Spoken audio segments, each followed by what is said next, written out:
السلام علیکم ورحمۃ اللہ وبرکاتہ۔ الحمدللہ کفا وسلام علی عبادہ الذین اصطفیٰ، اما بعد۔ محترم ناظرین کرام، تحفہ رمضان کی آج کی نشست میں آپ حضرات کا استقبال ہے۔ آج کی نشست کا موضوع ہے روزہ نہ رکھنے والوں کا برا انجام۔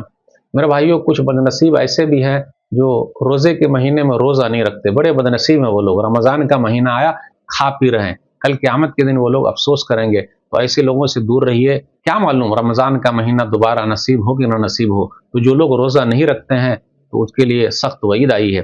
آئیے ایک حدیث لیتے ہیں، مستدرک حاکم کتاب البر والصلہ، حدیث نمبر 7256، صحیح روایت ہے۔ کعب بن عجرہ رضی اللہ تعالیٰ عنہ کہتے ہیں نبی صلی اللہ علیہ وسلم نے فرمایا احضروا المنبر، ممبر حاضر کرو۔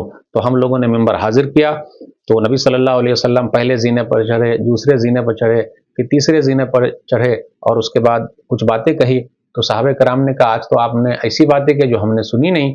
تو نبی صلی اللہ علیہ وسلم پہلے زینے پر چڑھے تو کہا بودن لمن ادرک رمضان فلن یغفر لہ، اس کے لیے ہلاکت و بربادی ہے جس کو رمضان کا مہینہ ملے اور اپنے آپ کو بخشوا نہ سکے۔ تو جبریل امین نے ایسا کہا، نبی صلی اللہ علیہ وسلم نے فرمایا تو میں نے آمین کہا۔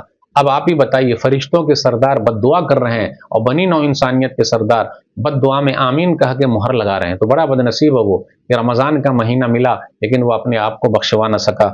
دوسرا بد نصیب وہ ہے کہ نبی صلی اللہ علیہ وسلم کا ذکر آئے لیکن صلی اللہ علیہ وسلم نہ پڑھے۔